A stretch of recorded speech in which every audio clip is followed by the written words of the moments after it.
Para ibu dan bapak, suster, bruder, kaum muda, remaja, dan anak-anak yang terkasih di dalam Tuhan.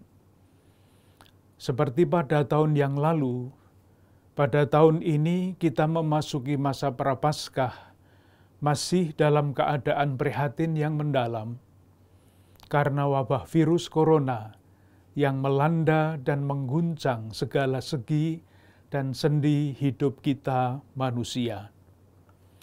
Kita kenang dalam kasih saudari-saudara kita yang telah mendahului kita menghadap Tuhan. Semoga Allah dalam kerahimannya yang tanpa batas menerima mereka dalam kebahagiaan abadi. Kita doakan saudari-saudara kita yang sedang sakit, semoga Tuhan berkenan menganugerahkan kesembuhan sebagaimana diharapkan. Kita juga berdoa bagi para dokter, perawat, semua petugas kesehatan, dan semua saja termasuk para relawan yang dalam peran berbeda-beda menjalankan tanggung jawab mereka dengan rela mengambil risiko yang tidak kecil bagi mereka sendiri dan keluarga mereka. Kita berdoa bagi para pemimpin masyarakat dan bangsa kita yang terus mencari jalan untuk meringankan beban-beban hidup dan mencari jalan keluar dari keadaan yang sangat kompleks ini. Saudari-saudaraku yang terkasih, seperti apapun beratnya kenyataan yang harus kita hadapi, kita tetap yakin bahwa Allah adalah kasih. Wabah ini bukan hukuman Allah akibat dosa-dosa manusia, melainkan salah satu tanda zaman yang dahsyat di antara tanda-tanda zaman yang lain yang mesti kita cari dan temukan hikmatnya dalam kacamata iman. Inilah pesan Paus Fransiskus ketika wabah ini mulai menyebar pada bulan Maret tahun 2020. Pesan itu diungkapkan di dalam bentuk doa. Tuhan, Engkau mengundang kami untuk memahami masa yang berat ini sebagai saat untuk memilih. Masa berat ini bukanlah hukuman yang datang darimu, tetapi adalah saat yang menentukan bagi kami. Saat bagi kami untuk memilih mana yang sungguh berarti di dalam hidup ini dan mana yang akan lewat. Saat untuk membedakan mana yang sungguh penting dan mana yang tidak penting.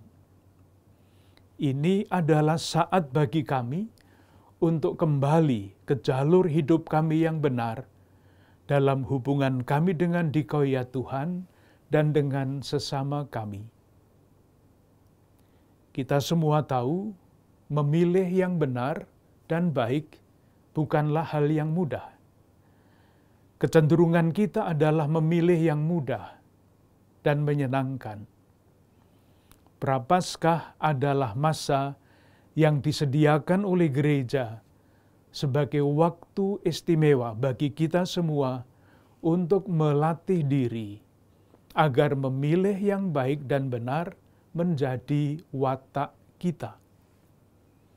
Watak seperti itulah yang ditegaskan oleh Rasul Paulus dalam suratnya yang tadi kita dengarkan.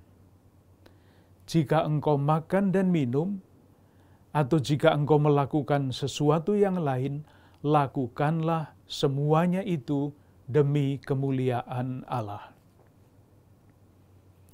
Memilih yang benar dan baik itu pula yang dilakukan oleh orang kusta yang diceritakan di dalam Injil hari ini. Sebagai orang kusta di dalam masyarakat waktu itu artinya tersingkir, ia memilih untuk tidak menyerah pada keadaan. Ia melawan segala rintangan dan mengatasinya, sehingga ia dapat datang kepada Yesus, berlutut, dan mengungkapkan kerinduan dan harapan hatinya dengan berkata, kalau engkau mau, engkau dapat melahirkan aku. Terungkap di dalam kata-kata itu harapan untuk tidak menyerah kepada keadaan. Ia ingin terlibat kembali di dalam kehidupan masyarakat dengan menjadi tahir. Berkat tekadnya yang ditanggapi oleh Yesus, ia tidak hanya menjadi tahir, artinya bisa terlibat lagi di dalam kehidupan bersama, tetapi juga menjadi sembuh. Ia menjadi pribadi yang utuh kembali, sembuh lahir batin. Dan sebagai pribadi yang sudah disembuhkan, ia tidak bisa lain kecuali memberitakan pengalaman pribadinya akan kebaikan Tuhan itu kemana-mana. Saudari-saudaraku yang terkasih, seperti halnya orang kusta, tidak mau menyerah di dalam ketidakberdayaan, dan memilih untuk menemukan kembali hidup dengan mendekatkan diri kepada Yesus, kita pun sebagai umat Keuskupan Agung Jakarta ingin memilih. Di tengah-tengah kenyataan hidup yang berat ini, kita tetap akan terus memilih yang baik dan yang benar. Memilih yang berarti dan bermakna seperti doa Paus Fransiskus. Pilihan itulah yang kita rumuskan di dalam rangkaian 3 kata, semakin mengasihi, semakin terlibat, semakin menjadi berkat. Semoga rangkaian 3 kata ini bukan sekedar semboyan yang bagus, tetapi menjadi pedoman bagi kita semua untuk melangkah maju sebagai pengikut Kristus. Wilayah kehidupan untuk mewujudkan pedoman ini sangat-sangat luas. Salah satu yang sudah seharusnya kita lakukan bersama adalah mengikuti instruksi pemerintah mengenai protokol kesehatan dan vaksinasi yang sudah diolah oleh tim gugus kendali Keuskupan Agung Jakarta.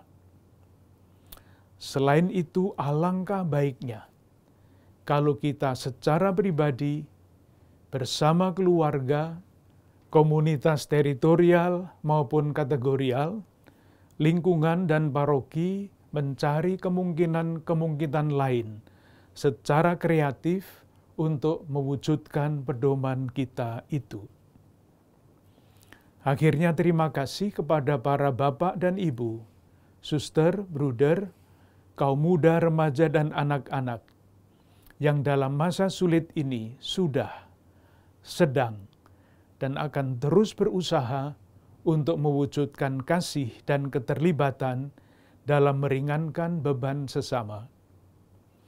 Semoga dengan demikian hidup kita, keluarga dan komunitas kita menjadi pujian yang semakin besar bagi kemuliaan Tuhan, semakin menjadi berkat bagi sesama, dan semakin bermakna bagi diri kita, keluarga, dan komunitas kita.